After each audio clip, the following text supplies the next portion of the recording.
Hi, this is Holly, co-host of I'm a Fan of That. I'm just jumping in to let you know that my book, A History of Fans and Fandom, The Power and Passion of Fan Culture, is out now and available in all good bookshops, online and on Amazon.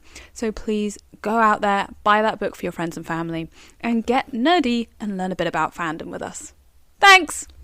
Hi, this is Vivian Asimos, and my book, Cosplay and the Dressing of Identity, is available for pre-order right now, coming out in September. You can pre-order it through the publisher's site, which is Reaction with a K, or through any major book retailers and on Amazon. So go pre-order! Thanks! Woo! Hello, and welcome to I'm a Fan of That, a podcast about all things fandom, told through objects, stories, and studies, with a bit of silliness thrown in along the way. Your hosts on this journey are Dr. Vivian Asimos, public anthropologist and pop culture academic, and me, pop culture writer and journalist, all-round enthusiast, Holly Swinyard. Join us as we deep dive into the wonderful and wacky world of fan culture, its history, the people who make it up, and the way we look at this ever-growing part of our society. Fair warning, we may well talk about some adult themes, use some adult language, and possibly get a bit nerdy about the whole thing. You have been warned.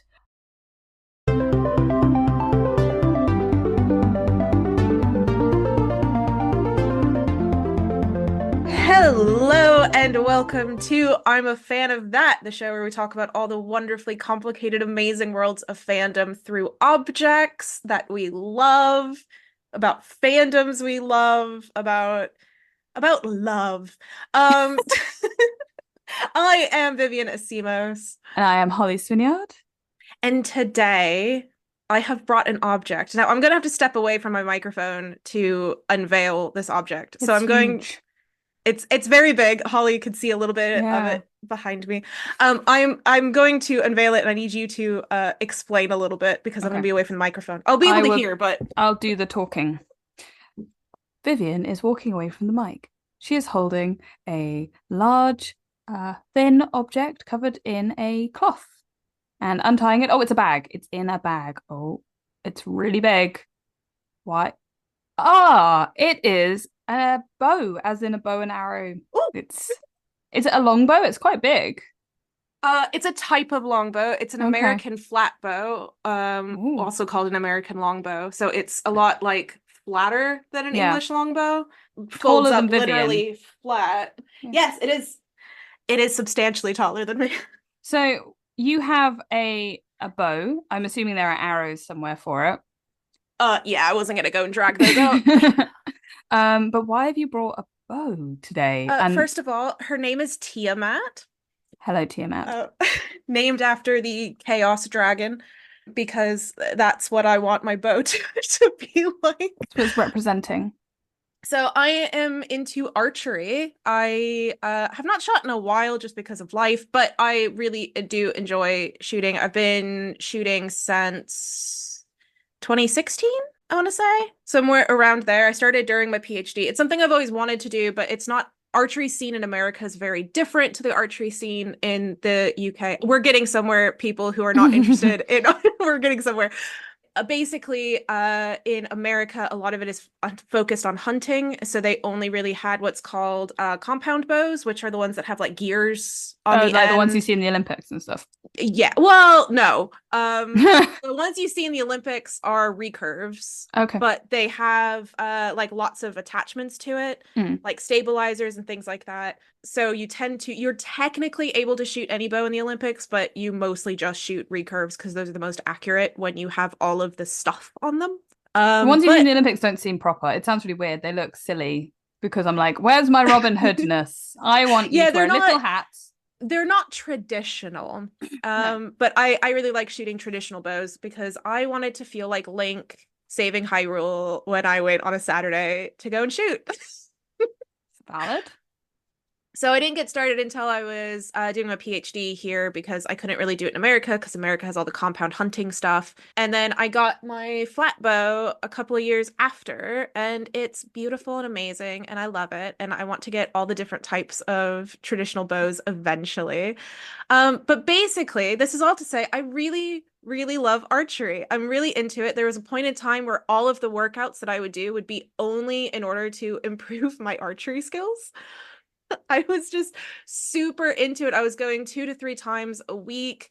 I would be spending hours there. I was doing a lot of exercise for it. I just really love shooting and love archery. So when my lovely husband, who enjoys catering to all of my whims and fancies and hobbies, As he should. he saw that there was a new sports anime. It was a couple of years ago now, so it's not new anymore.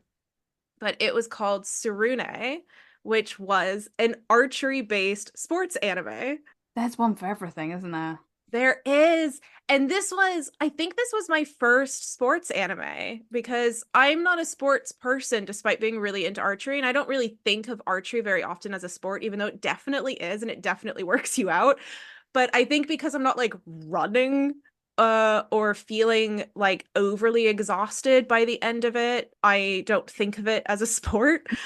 It's not a team activity in the same way, I guess. It's well, yeah. So there are different forms of archery which we can lightly touch because Tsurune, the anime, is focused on a Japanese style archery, which I shouldn't say obviously I don't shoot, but it's not as accessible to us. The types of bows are not really sold here unless you have to specially order them, things like that. And those ones are actually a little bit more team-based. Yeah. Okay. I think I've seen some of this online, the way that people shoot the Japanese style archery. Yeah, you can also do it very individualized, I should say, but yeah. And I think this in a roundabout way is us saying we're going to talk about sports anime today. We're talking about sports anime today. We're not talking about archery and specifically. We're talking about sports anime, which is fun because I don't really watch sports anime. I know they're very popular. I've seen a lot of people cosplaying from them. Like they're kind of cute. You see them all wearing their uniforms together, which I think is really nice. I tell a lie. I have watched 2 sports animes. One is Yuri on Ice because of course I have. And the other one is the swimming one because free, yeah. Because I used to be a competitive swimmer. I used to compete for my county, which is not particularly impressive, but there we go. But yeah, and I coached competitive swimming as well, so I understand it a lot. And so it was really fun watching that, and less fun watching all of the cosplayers not know how to dive properly or be on the side of a swimming pool at all in any way, shape, or form. But that's just pedantic. They were having fun. Just because I'm there going, it's not right. That's not how you do it. But I think because it was, I have to say, it was pretty accurate. Yeah, and I think this brings up a really interesting point is what is really fascinating about sports anime. Because I've also seen Free, and I've also seen Yuri on Ice. The way that I engage with things like Yuri on Ice and Free was very different than the way that I engage with Tsurune. And I'm sure that might be the same between you and Yuri on Ice and Free, where when you know the sport, the way that you engage with it is kind of different. Yeah. So I know nothing about ice skating. I watch it at the Winter Olympics. That's probably as much as I know about it. It looked pretty accurate. I wouldn't know. I'm assuming ice skaters would be able to tell us. I have heard from people into ice skating that Yuri on Ice is incredibly accurate, even down to sound design. Wow. Which is really cool that apparently they actually got the sound that the skates make when you're not on ice, like when you're just walking on like the little like carpet bit, they apparently recorded exactly what that sounds like. That's so cool. When they're doing that, it sounds accurate. And there were ice skaters that were like, oh my God, that's what it sounds like, because a lot of places will get it wrong. Yeah. And I will tell you that Free is really on it, actually. The dive stances, the swimming motion, all that kind of stuff. It's good. It's accurate. The way that like the races work, everything. They got it pretty spot on, which is why I was annoyed with the cosplayers, because I'm like, this is such a small thing. But it was when I saw one of the cosplayers doing like a female version of one of the male characters, and she was doing it in a bikini, and I was just like, it looks cute, don't get me wrong, but you can't do what they're doing in that. Physically impossible. There's a reason why competitive swimmers who have female body parts do not wear They bikinis. wear the onesies. And they're very, very tight for a reason because you want to be aerodynamic as hell, So that kind of made me laugh. But again, they were cosplayers having fun, doesn't matter. But like the anime itself is pretty spot on, particularly with the team dynamics, which I thought was really funny. I was like, oh yeah, no, the freestyler is always a dickhead. No, Yeah, I'm joking. I'm joking. Tsurune. So I know a little bit about Japanese shooting, particularly Kyoto, before I started watching. However, I got a lot more information from watching this. But when you are getting judged in Kyoto, one of the things that they judge on is the Tsurune, which is the Japanese word for the sound that the string makes when you release. Oh, I'm sorry. That's such a Japanese thing to do, isn't It it? is Like such it a just Japanese feels so thing, like and it's everything beautiful. with Japanese art and everything just comes down to aesthetics in a large capacity. There is a huge amount of aesthetics involved. I've studied a bit of Japanese art and I've studied a bit about bonsai for various things. The bonsai thing is mostly to annoy my coworkers on the game I'm working on. It started as an in-joke and now it's just rolling. But there is a whole thing about aesthetics and like the way you cut certain things or the way you paint a certain line and all that kind of stuff. So I'm not surprised that would translate into a sport. And I Yeah. wonder if that's something that translates into sports anime as well, because it does translate into other anime. I mean, probably. But I Yeah. think it's one of those things where when I was into archery, it was one of my favorite sounds is that sound of the release. And I remember mentioning it, and somebody that I was shooting with thought I meant when the arrow hits. And everyone really likes hearing the sound of the arrow hitting because that means you actually hit Yeah. the target, you're right, which sometimes doesn't happen. Yeah. So when you actually hit that little like thump, it sounds really nice because you're like, cool, I hit. But to me, it was that like the sound of that release was the thing that I really loved. And there was somebody that had a really shitty sounding one, and I hated shooting next to him because it was distracting how bad that sound was. I would love to know what makes a difference on that. Is it just to do with the string or the way it's pulled back, or I'm sure a little bit of like string thickness to type of bow, and different bows are made out of different materials. So potentially having one made out of wood. Strings can be made out of different materials.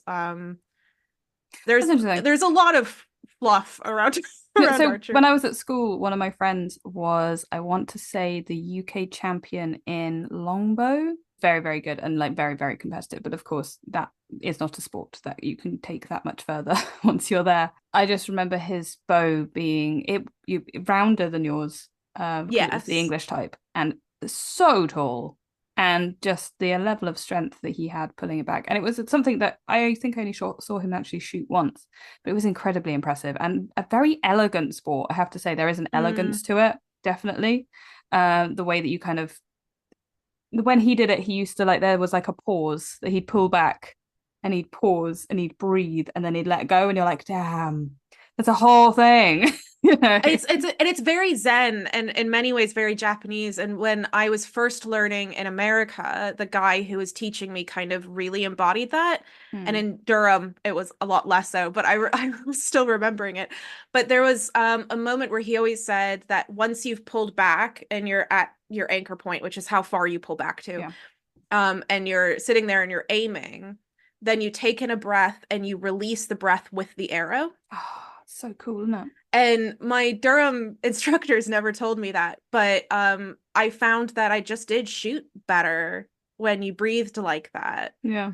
That there is an essence of you kind of have to be, there was somebody else who explained that you kind of have to be almost like an easel, where you have to be an immovable thing. Because it has to be so consistent and so structured and so set in order to be hitting consistently well, that it almost makes you not a person for a second. That's so interesting. Which is actually really nice sometimes. We should be talking about anime and not necessarily just archery. Well, so I was getting there with Tsurune, in the sense that I think what really appealed to me about it was the fact that you were able to connect to the elements of the sport that you really liked. However, I then watched Yuri on Ice and I quite liked it. And we watched Free afterwards because I liked Tsurune. So Tom was like, you probably like Free. So we watched Free. And I did. But I think those were engaged with in a slightly different way. But what I think there are some kind of unifying factors of sports animes. particularly ones revolving around the main characters being men or boys, is that there is a lot of homoeroticism. It seems to be pretty consistently. I've even seen some episodes of Haiku, and it's there as well. I wasn't surprised when Yuri on Ice decided to go the whole hog Yeah, I was because gonna. it's I been wasn't coming gonna for a put long Yuri time. on Yeah. Ice in that No, list it because that doesn't. wasn't homoerotic. That was just homo. Yeah, and it's really well done. And Oh actually, I yeah. like the fact that it's done in the tropes of sports anime because it is, to a greater or lesser extent. And I think that's really sweet. I remember at the time there being this big argument about whether it counted as like yaoi or boy love and all this sort of stuff. And everyone just been like, no, it's just a sports anime that happens to be gay. Like, boy love comics and yaoi are very specifically their own thing. They're their own genre if you're looking at manga and anime. They have their own tropes, they have their own storylines, all that kind of stuff, if we're looking at them as a genre. And Yuri and Ice can fall into those because, of course, it does, because they're romance storylines, but it is very much a sports anime that just happens to have queer protagonists. I want to pick apart this a little bit because I think it was last night or the night before I mentioned that to my husband that we were going to be doing a sports anime episode. And he said, "Oh, that's odd. Have you even seen any?" And I said, "Yeah, we watched Tsurune together." And he said, "Is that the only one?" And I said, "No, we watched Free and we also watched Yuri on Ice." And he went, "Oh, I don't know if Yuri on Ice is really a sports anime." And then we ended up having a very lengthy conversation about whether or not Yuri on Ice fit as a sports anime. And so I wanted to kind of have a little bit of a conversation about this because I thought it was really, because I didn't even question it. I was like, yeah, it's a sports anime. And he did. But his main point with it was that it wasn't as ridiculous over the top as a lot of sports anime is. I think it is, though, but it's different because you already have a sport that is ridiculously over the top. You can't make ice skating, and particularly ice dancing, more dramatic than it already is, because some of the dancing sequences are astonishingly beautiful and astonishingly, like, there's glitter going everywhere, there's lights, it's the whole thing. It's because that's what you expect from ice skating. You don't expect it from volleyball, you know? So, Yeah. and you don't necessarily expect it from swimming either. I think Yuri on Ice, character-wise, if you look at the characters that exist in it, there's the rival, there's the coach, there's, you know, the sort of best buddy, best friend character. All of the ones you see in the team lineup exist in Yuri on Ice as various different dancers within. You can see the team existing, like the same as you do in Free, the same as you do in I forgot, it's a Haiku is the volleyball one, isn't it? Yeah. I remember reading one that was about a women's sports team, football team, when I was a kid. I can't remember what it was called, but again, you kind of have the trope characters. You have these fall into and Yuri on Ice does do that. I think the major difference is that it's not a team exactly, and that it's hard to not see. You already expect ice dancing to be over the top, and so it's hard to make it more so, I would argue. I mean, it's definitely not as ridiculous as some of them, but I don't know if the level of ridiculousness. Yeah, I didn't agree that ridiculous counted as definition, but I thought it was really interesting that it was kind of being questioned. It's an anime about a sport. Yeah. Kind of it, right? Surely. I think because he was kind of taking it from the perspective of, say, shonen, for example, being always, like, if you think of Naruto for being very a little flamboyantly over the top, but then My Hero Academia, all of the shonen, exactly, Dragon Ball, all of that kind of stuff. Sticking something else that has all the same kind of plot points but is missing that doesn't feel like it's the same genre, and I think that was his argument. Though, but then I think that genre is not necessarily dictated. I think there's a difference because there's a visual element to anime and manga, so of course that exists too. But I would argue that there are things within shonen that aren't as over the top. They're a lot more mellow than Dragon Ball. Dragon Ball and Naruto and My Hero Academia are definitely the more extreme end of these things. Whereas, like, I would say that Full Metal Alchemist falls into shonen, really, but it's not the same. You know, it's a very different type of story. I mean, if you're going to be classifying it widely, I don't see where else it fits. And I think that's true of a lot of things. It's just because they don't fit the stereotyped category of the thing does not mean they're not in the category. It's just, it's a much broader church than people might realize. But that's because I am pedantic and a writer, and am trying to categorize my own works and have no idea what they are. So, and someone tell me that it counted as romantasy the other day, what I'm currently writing, and I wanted to slap them. Like it is fantasy. It does have a romance element, but no. But that's also just an issue with romantasy, to be honest. That's true. Being overtaking everything. Yeah. I think if anyone sees the words fantasy and romance in the same thing, even when it's not the major plot storyline, that's what they think it is. No. Anyway, it's quite interesting because I think when we're talking about this, I mentioned when we were planning this episode that I thought that Heartstopper counted as a sports anime. Well, a sports manga. It's not a manga, it's not an anime, it's not Japanese, it's a Western comic, but it falls into the same tropes. And I thought that was quite interesting because the first one particularly revolves around them playing rugby. Okay, because I was about to say, I've only seen the Netflix show. Yeah. Which has the light elements of rugby, but only in the sense of, hey, there's this rugby star. Yeah. And that's kind of it. I would say the comic focuses on it more. I wouldn't necessarily say it's the main, like, this, it is a bit of a stretch. I will absolutely accept that. It's more of a school, general slice of life kind of thing. But a large amount of the plot does revolve around them playing rugby. And I was like, well, if you wanted to push it, the sport is the thing that brings them together. It is the thing that focuses the characters, all this kind of stuff, beyond just their daily school life. It's what Charlie decides to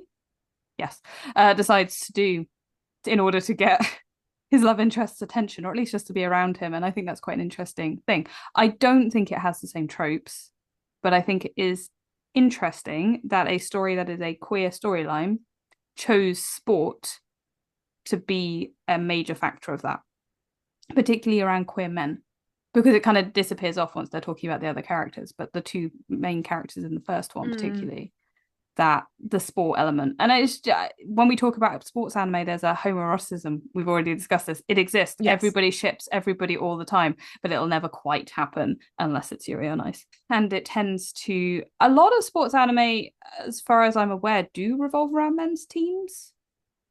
I haven't seen that many that are about women's teams. Yeah. But again, I'm obviously only seeing what's imported to the UK, so I don't necessarily know. But it's definitely not as many. Yeah.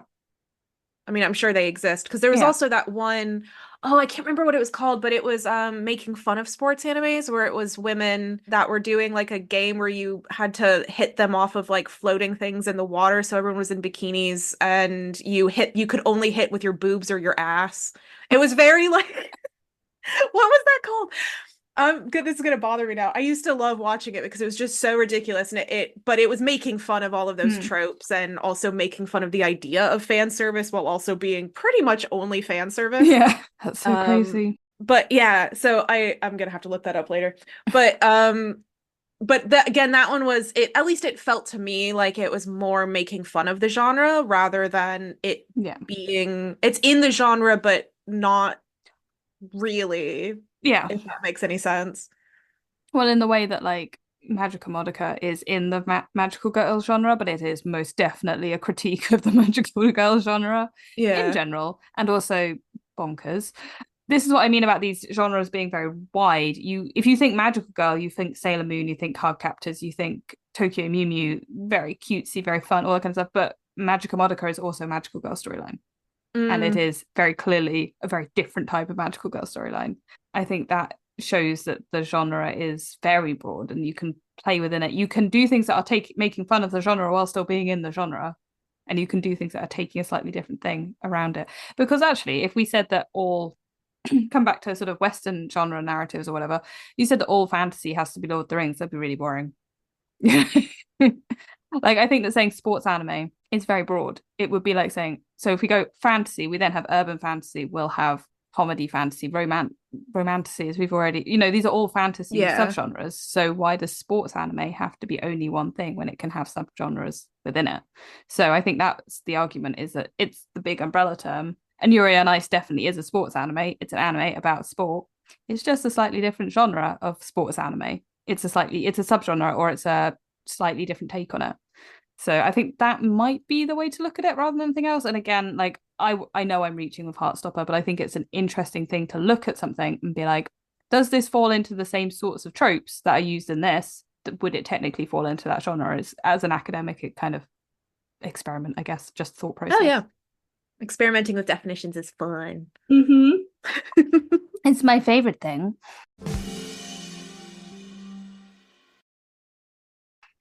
I think there's also a part of kind of genre definitions when it comes to anime and manga that is specifically about audience. Yeah. Which you tend to sometimes find in more Western stuff, but not as often. I think sports anime is a bit odd because most of the time, whenever they're like, oh, this is an anime focused for women, the main character will be a woman. Yeah. But sports animes, at least the demographic that seem to be the most into them, I don't know what their intended demographic is. I don't know what their demographic is in Japan, but here, their demographic is primarily women. Yeah. And I would be interested to see if one of our many listeners could tell us what if people did know if there's a different demographic in Japan, because there is also very much a thing about how in Japan, and I've seen people talk about this in relation again to sort of the boy love and yaoi comics. It was in a very interesting documentary with Cara Delevingne. She was talking to queer people in Japan and how in yaoi, a lot of the time, it's a way for women who are often expected to be very subservient, conservative, not express sexual preferences, all this kind of stuff. It's still, there is a, obviously won't speak for a whole nation, but there does seem to still be this kind of conservative narrative around women's sexuality in Japan. And actually, often yaoi is a stand-in for a straight relationship. Not entirely, obviously. It's still very much queer representation. It's still very much queer stories. But it's a way as well for women to be able to express sexual preferences and to enjoy it because they can see themselves in a male character. They are written in some cases specifically to be that. And I think that's quite an interesting thing, that this is something that is being expressed by people in Japan. And I wonder whether that's the same with sports animes. I wonder whether it's a way to the homoeroticism, all that kind of stuff, where it's a way for women and queer people to see themselves in a setting that in many ways they wouldn't necessarily be in or wouldn't be necessarily expected to be in. I don't know. Obviously, these things are changing, all that kind of stuff, but I do wonder whether that is something in it. And again, obviously, I cannot speak for the entire nation of Japan, nor should I.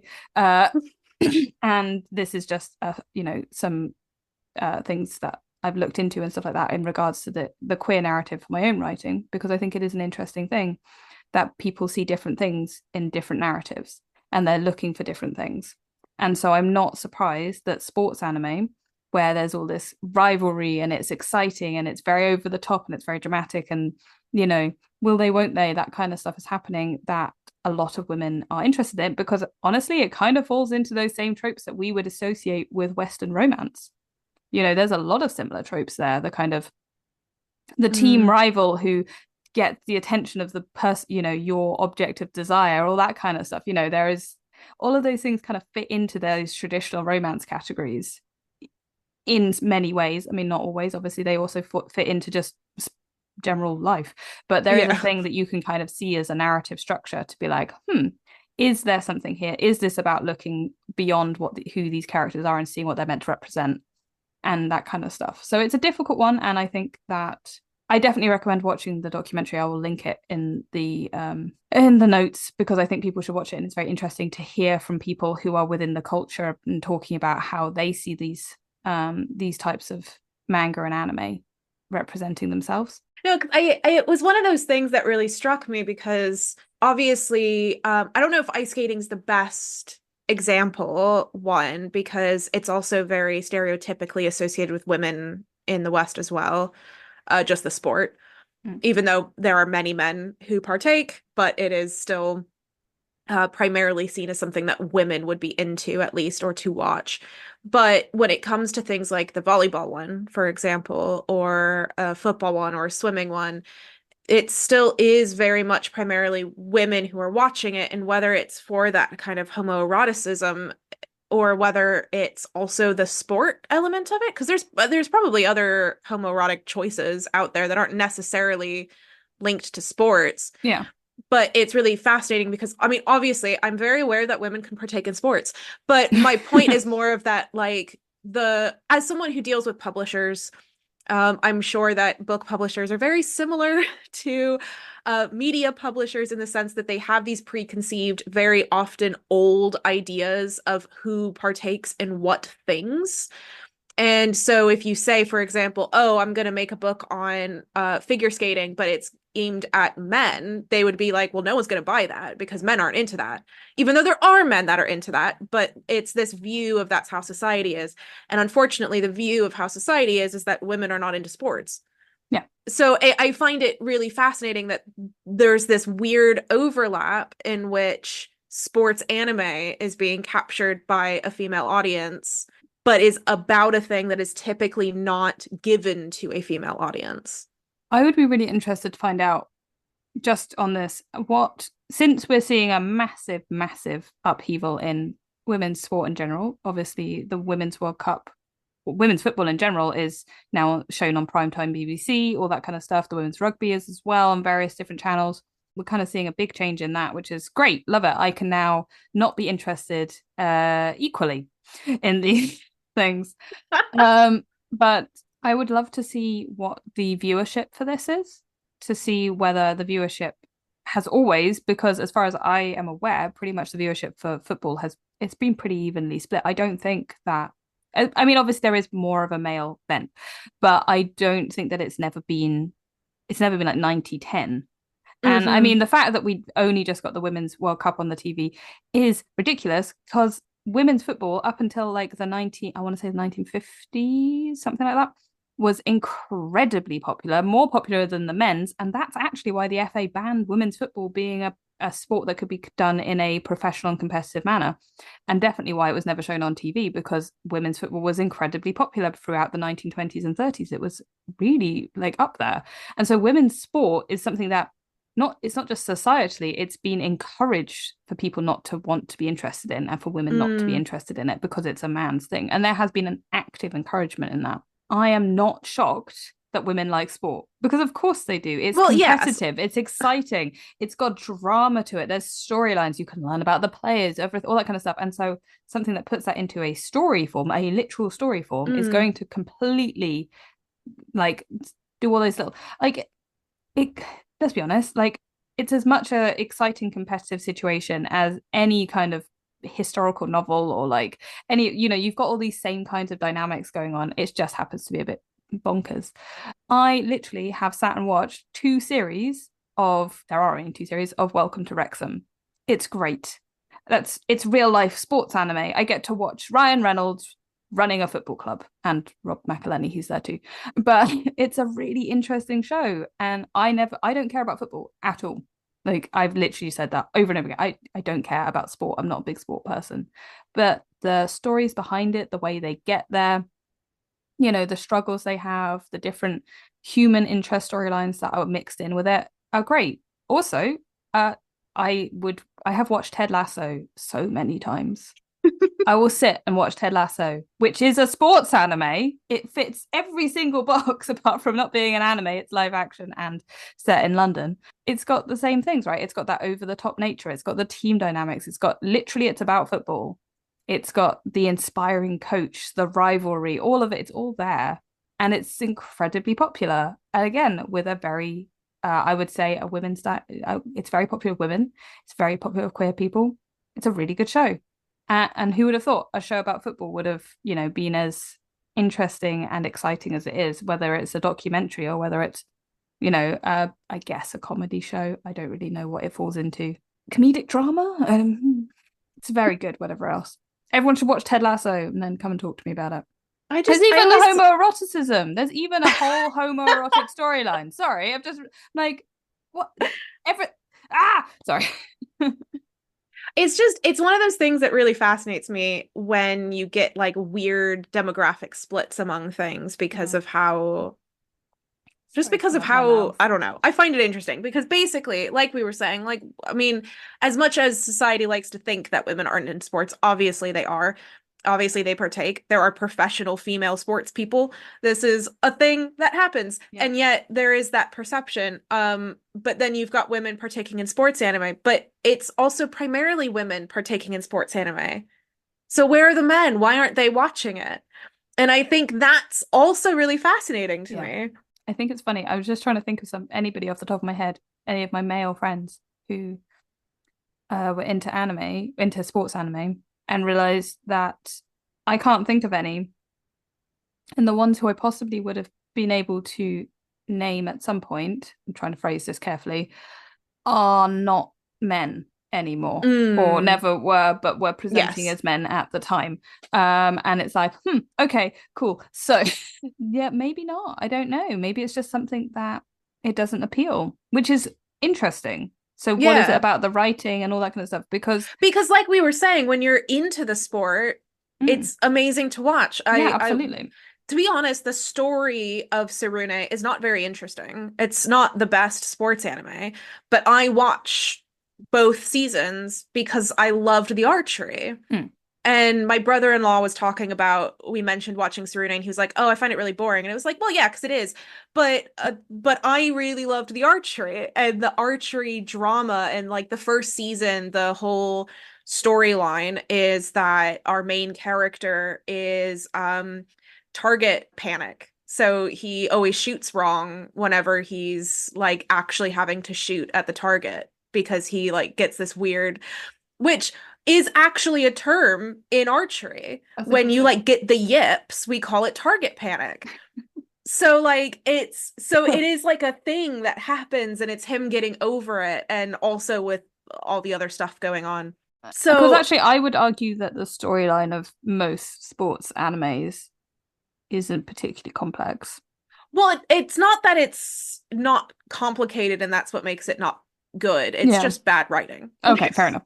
Because like Free, I think, has some great elements to it, but the story is like, because essentially the story revolves around them doing the sport, and so it, like I said, you're both learning about the sport, but the character, you wouldn't necessarily have a storyline if the sport wasn't there, which I guess is the difference. And it's why I said that Heartstopper is a reach. The storyline would still be there if there wasn't a sport. There'd be something else take its place.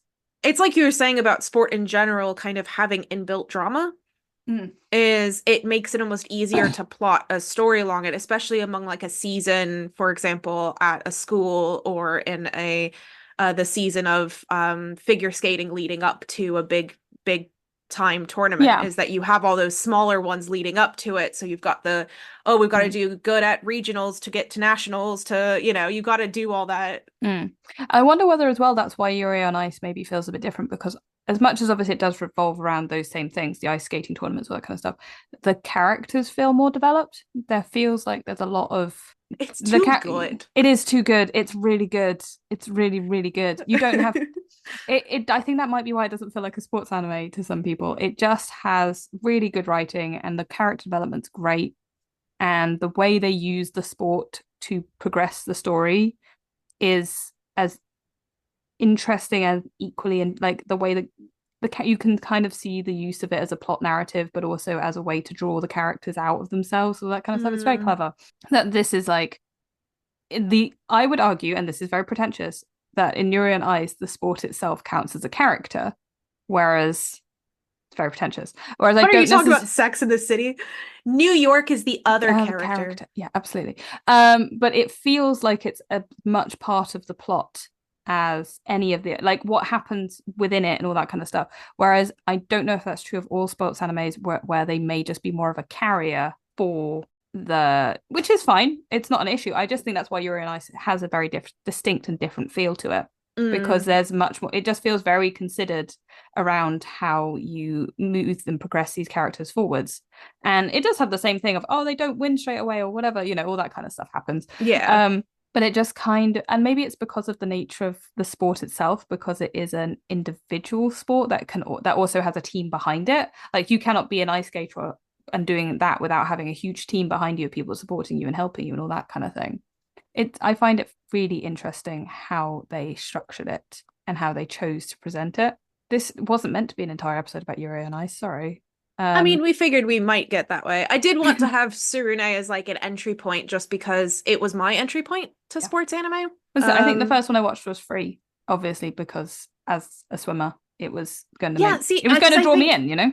I think that's the thing is, I think it's very easy to get drawn into sports anime, but typically through the sport you like. I would love to hear from any listeners who maybe really love sports anime and do not do any single sport of like how did you get into it? Because I had seen free like advertised of like, hey, you should watch this anime. You'd probably like this anime. It seems right up your alley. And I'd be like, nah. You know, until I had watched one and then went, oh, that might actually be good then. Yeah, and I think there's also a certain element of I have not watched any others. You know, I watched Free, I watched Yuri, and then I was like, oh, I don't really care about sport. And it didn't, like, what sports anime was, I didn't feel like it was giving me anything that I needed, if that makes sense. Like, it wasn't something that, but then, like I've said, I've gone and watched documentaries about sport, so maybe it's just slightly different mediums that I want it in. I don't know. But as somebody who's not a big sport person, I kind of would be more drawn towards animes like, I don't know, Dungeon Meshi. I guess I play a lot of Dungeons and Dragons.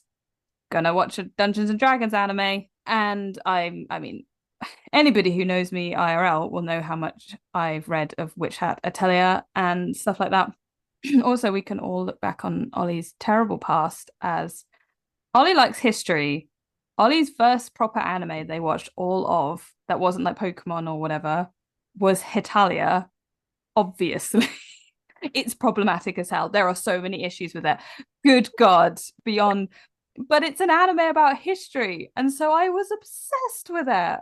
Like, it was everything. I've done so many cosplays from it, and we live and learn. You know, I was a teenager. We move on, but like, of course, it actually helped me pass my history GCSE and A level, because I was able to just remember everything, which is insane. But anyway, particularly since my one of my A levels was in Italian history, it was very useful. You know, I know all about the Italian unification now. Thanks, anime. But it's a super. That anime has a lot of issues. A lot. We won't go into it. But I think if you find something that clicks into an interest, and because anime is a medium, not a genre, despite everybody, so many people thinking otherwise, you are going to find something that clicks with you, whether that is the story around it. So like sports anime have these very, like we've talked about, these very certain storylines that you follow along and all that kind of stuff. So if you like that kind of storyline, it's going to work for you. If you like the sport, you're likely to engage with it. If you like Dungeons and Dragons, you're probably going to watch Dungeon Meshi. You know, like that kind of stuff, you're very likely to find something that hits into your interests. And I think that's probably why, you know, there's one about wine tasting. Like there's a whole manga about wine tasting where they solve crimes with wine. Solve crimes with wine. Okay, now I'm listening. Yeah. There's like, I think the wine taster is a detective or something like that. You should always lead with detective with me. Yeah, I know. But yeah, it's like a wine tasting club, and they use that. There's crime solving. I haven't read it in a long time. But there's something for everybody. This is what I always kind of feel like. There's one of Tom's favorite ones is, oh God, no, I'm not gonna remember the name of it, but it's a literature club. But there's not really anything about literature in it. They just solve crimes.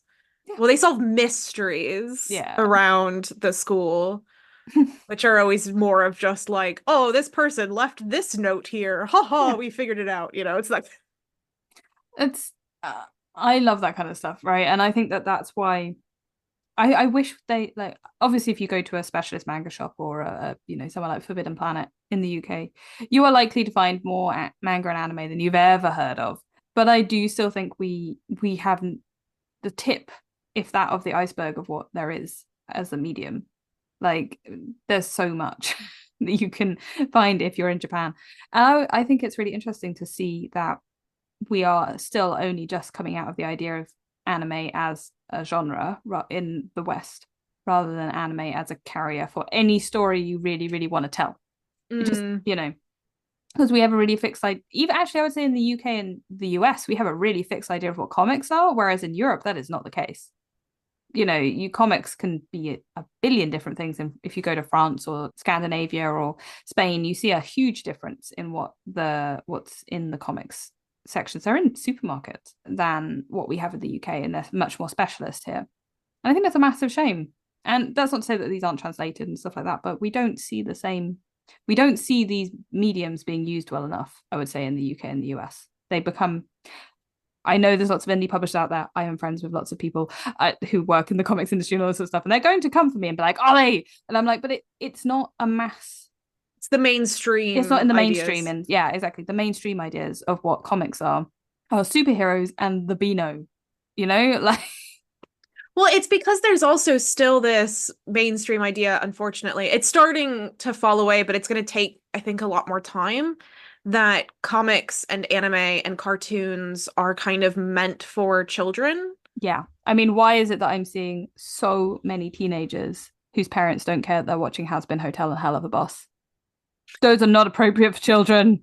I think it's going to start, that mentality I think is going to change most when like our generation is a tiny bit older. Yeah. Because we're the generation that we were told, oh, well, you'll grow out of that once you're not 10, and we're still engaging with the same stuff that we loved when we were 10. Like, and I think that's therefore going to change the narrative a little bit, but it's going to take some more time. But like, I remember I was watching an anime when I was doing my PhD. We had like a big common room for some of the postgrads, and I would chill out there sometimes. And so I was watching one between courses that I was teaching on. Somebody came in and he was like, oh, who's watching this kid's shit? And it was like, no, like, I'm enjoying it, thanks, like, way to be a dick.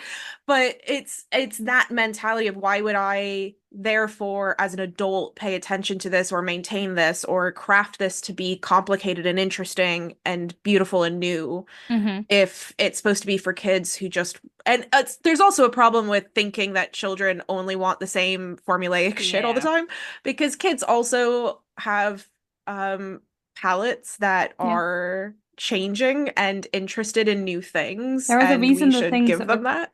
There's a reason the things that become popular with kids become popular. There is a reason every single child on the face of the earth is obsessed with Bluey. It's because it's good. It's genuinely good, and it's interesting, and the stories are enticing, and the characters are relatable, and yet also there's an element of it can be for their parents as well. There is a recognition that parents are also watching this with their children, and so don't want to be bored out of their minds. I think it's what Pixar manages to do as well. Not so sure now, but definitely originally, like, they were aiming at multiple audiences at once, and they understood that what they were making was not just for children. They were not just making children's films because it was animated.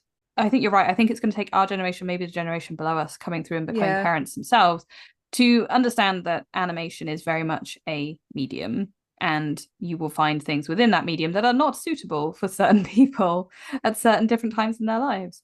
And not every animation you watch is going to be for kids, and also not every kids animation is going to be Peppa Pig, which is also very popular. But well, it's like, I always like to use the example of He-Man, which I'm sure I've talked about previously on this channel before, of it originally, the same figure of He-Man was a surfer dude that they tried to sell, and it didn't sell. And this was Mattel, a huge juggernaut of a company that was trying to sell this shit. So it's not just the money, it's not just how much you're shoving it down people's throats, that kids are still not interested until it was He-Man. And He-Man is interesting. And He-Man is something that I want to interact with, Like, this is the same with Transformers, right? You want to sell a toy, you have to make that toy compelling. A transforming toy is cool in and of itself, but it's not going to fly off the shelves. You put a cool storyline with like a bit of, let's say the original series is not exactly complex, but it's also something that has maintained. And so, like, there are Transformers conventions.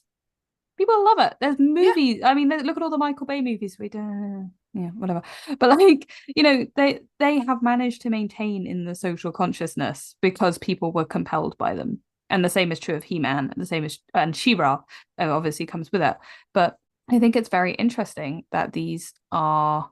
I mean, how many people have talked about how many Barbie films there are? Yes, Barbie as a doll, lovely, everyone loves that. But I think most people who had Barbies, particularly of our generation, had watched some of those films. and they wanted the specific one from that, all that kind of thing. So I do think putting a storyline to something, putting some kind of character, making it compelling in some way is what entices people in, particularly if there's like a whole bunch of like cool merch to go with it, as we well know. And I think that's probably what it is about sports anime. If we come back to what we were talking about, is that these storylines are compelling, they are exciting. There is maybe a certain amount of copy paste, because of course there is in any genre. You can't say that. Again, you can say that how many swords and sorcery books are there? How many, Well, even just like, because I've been going down the rabbit hole of reading loads and loads and loads of mysteries, and the number of people that are like, oh, this is like Agatha Christie, and you're just like, oh, well, you're just copying and pasting one of her plot points, which is fine to an extent because she really paved a lot of that genre. Yeah. But, also you kind of, if you don't hit some of those beats, then it's not really going to read like a mystery. Yeah. And also, I feel like this is, again, fantasy is such a clear one. So many people have done what Tolkien did. Tolkien was working from, other sources, so he didn't come out of the blue at all. But he did do the first real sort of fantasy world in the way that we would now describe fantasy. And so many books, so much have come from that. And sometimes it's really, really obvious, and sometimes it's not. And it depends on how good the story is, how good the plotting is, all that kind of stuff. And sometimes it doesn't, the other stuff, the character development things are good enough that you don't care, that you can kind of see that a certain point has come from an Agatha Christie novel or Tolkien or any of these things. I was watching the pilot for The Amazing Digital Circus, which my brain instantly went, oh, it's that one episode of Star Trek Voyager. There is an episode of Star Trek Voyager, which is specifically this premise where they find people who have been trapped inside a digital world inside their heads. It is actually a circus, and they have to work out how to get them out. This essentially is the same premise, except from the point of view of the people who are trapped in the circus. And I was like, that's so interesting that I can instantly recognize this as something I've seen in somewhere else, and is definitely not a new idea that was come up with for Star Trek Voyager. It's definitely come from somewhere, but it's still good. Doesn't make it less good because it's slightly derivative, or it's because somebody's had an idea from that they've seen in another piece of media. And I think that is something that we need to literally had a reel come up yesterday that was like books that were originally fan fiction. One of them is called, I think it's not Loveless, that's different, but it's got a similar title to that. And I'd seen it in a shop and went, why does this book have Kylo Ren and Rey on the cover as school kids? And then it's a Reylo fan fiction that's had the numbers script and published, which is cool, like 50 Shades of Grey, all that kind of stuff, I also love that this person had done this, and they tried a few like that you would expect, and then also Dante's the Divine Comedy, and I was like, yes, that is a fan fiction. That's very funny. Like good joke, person. So I liked that. We've gone well off topic. I'm so sorry. Oh, we always do. Yeah. We're talking about narrative now, but that's probably where we were always going to end up. And we started with a bow, we end with narrative. Isn't that just us? I mean, yeah. Anyway, thank you very much for listening. Go buy Ollie's book. Oh yeah, I meant to promote that. My book is out now. You can get it. It's in all good and possibly not good bookshops, as well as like online, Amazon, Barnes & Noble, Waterstones, blah, blah, blah. Look it up. You'll probably find it. It's called A History of Fans and Fandom, The Passion and Power of Fan Culture. Please give it a review, a like, all of that kind of stuff. If you do buy it, it's really helpful. If you could also, give the review, the podcast a review and a like, that's also really helpful. We love that. Yay! But yes, the book is out now in all bookshops, regardless of moral standing. I think that's it, really, isn't it? It's the end of the podcast. We're never good at ending this. We should think of a way to do it. Tell us about sports anime. Yeah, if you have any comments about sports anime, please comment them, message us. Again, it's all really nice if we do that. If you haven't followed us on social media, you should do that too. Not that we post loads, but it's nice. I mean, it's a good place to go to tell us those kinds of things as well, because Absolutely. we will see them. Anyway, I have been Holly Swinyard, and I will be in the next episode as well. I have been Vivian Asimos, and I have a bow. Bye, guys! Bye!